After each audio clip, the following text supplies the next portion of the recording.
Assalamualaikum warahmatullahi wabarakatuh. Perkenalkan, nama saya Handika Irmawan, NPM 1631026, Fakultas Kedokteran Umum Universitas Malayati. Di sini saya akan melakukan skill lab, yaitu tentang pemeriksaan abdomen dan pemeriksaan rectal touch. Baiklah, di sini kita akan melakukan pemeriksaan abdomen. Yang pertama yang harus kita perhatikan itu yaitu lihat dari bagian si perut, bagian abdomennya pasien. Kalau dia normal, kita lihat dulu posisinya. Kalau dia tidak normal, biasanya ada kemerahan, ada benjolan, atau ada bekas operasi. Nah, sedangkan di sini tidak ada bekas operasi, tidak ada benjolan, dan tidak ada kemerahan. Berarti bisa dikatakan dengan normal. Oke, baik. Yang pertama, kita akan melakukan okultasi, yaitu mendengarkan bising usus di bagian abdomen, di 4 titik bagian abdomen. Yang pertama, kita dengarkan di sini bagian kanan atas, bagian kanan kiri, bagian kiri atas, kiri bawah, kanan bawah. Oke, baik. Biasanya kalau dia normal, kita akan mendengarkan 4 sampai 20 kali per menit suara bising ususnya. Oke, baiklah. Di sini kita akan melakukan pemeriksaan abdomen pada pasien. Pertama yang harus kita lakukan ada inspeksi bagian abdomennya. Apakah terdapat kemerahan, bekas tumor, atau bekas operasi, atau bekas luka. Nah, di sini kita lihat pertama-tama di sini bagian abdomennya normal ya, tidak terdapat apa-apa. Oke, baik. Setelah itu kita akan melakukan okultasi, di mana kita mendengarkan suara bising usus di 4 regio bagian perutnya. Yang pertama di bagian kanan atas, kanan bawah, kiri atas, kiri bawah bagian perut. Jika perut itu normal, itu kita akan mendengarkan 5 sampai 20 kali per menit suara bising usus. Oke, setelah kita mendapatkan normalnya itu, kita mendengar 5 sampai 20 kali per menit suara bising ususnya di 4 regio perut. Setelah itu kita akan melakukan peruit aorta. Peruit aorta itu di tengah-tengah posisi perut atau di dekat tali pusar perut.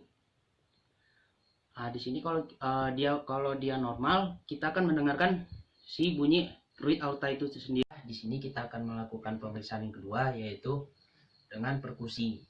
Oke. Kita perkusi semua di bagian 4 regio abdomennya.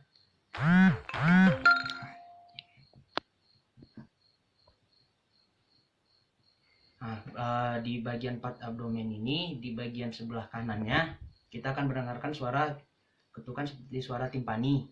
Sedangkan di bagian kirinya kita akan mendengar suara peka. Oke, nah setelah itu kita akan mengukur bagian si livernya di sebelah kanan dan sebelah kiri.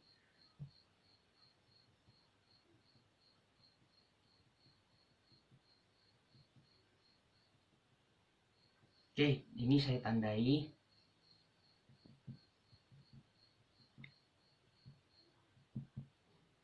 Oke, di sini saya tandai juga. Oke, baiklah. Setelah kita melakukan ini, bagian perkusi ini, kalau dia normal kita akan mendengarkan suara timpani. Sedangkan kalau dia tidak normal, tidak terdengar suara timpaninya. Biasanya ada pembengkakan di bagian livernya kalau dia tidak normal. Nah, sedangkan di abdomennya pasien kita ini dia dalam keadaan normal semua. Di bagian kanannya kita mendengar suara timpani, bagian kirinya terdapat suara peka.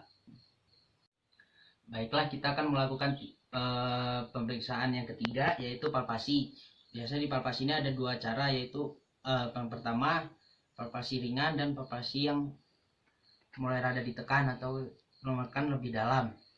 Yang pertama itu kita melakukan palpasi ringan, yaitu dengan sedikit menyentuh bagian abdomen pasien di 4 regionya. Kita mulai dari bawah, bagian kanan bawah abdomen pasien.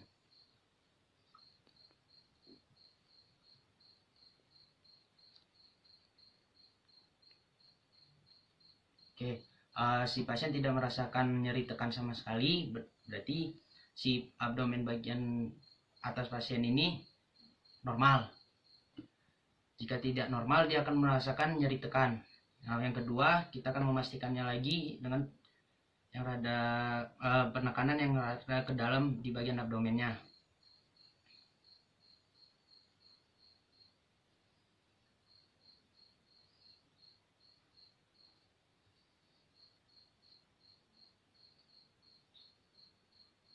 Oke, di sini tidak terdapat nyeri tekan sama sekali atau ada kemerahan atau ada kebiruan. Bisa dikatakan abdomen si pasien normal.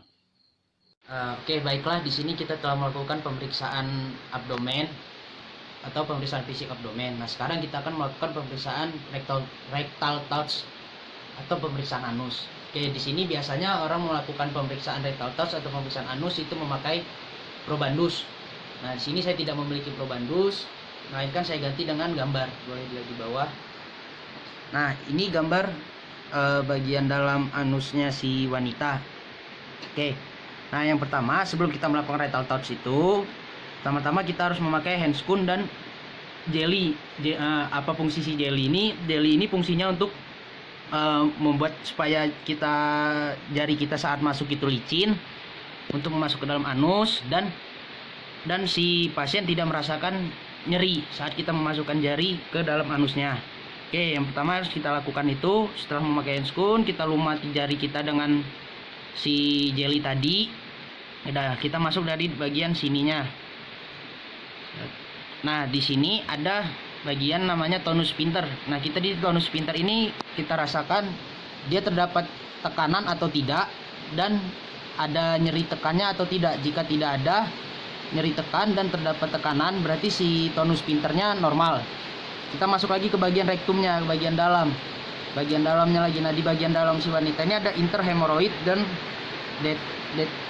dentate line. Nah, di sini kita raba.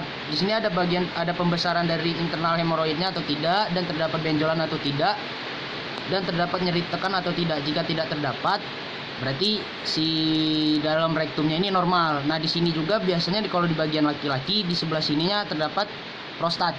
Nah, di prostat ini juga di sini saat rectal touch ini kita juga dapat memeriksa prostat itu. Nah, biasanya si laki-laki kita periksa di prostat itu terdapat pembesaran atau tidak. Jika tidak ada, berarti dalam keadaan normal. Nah, setelah itu kita tarik jari kita. Nah, setelah kita keluarkan, kita lihat di jari kita itu terdapat nanah, bercak darah, atau bentuk si tinjanya seperti apa. Oke, nah mungkin itu saja yang bisa saya sampaikan untuk pemeriksaan lab kali ini. Itu pemeriksaan abdomen dan pemeriksaan rectal touch.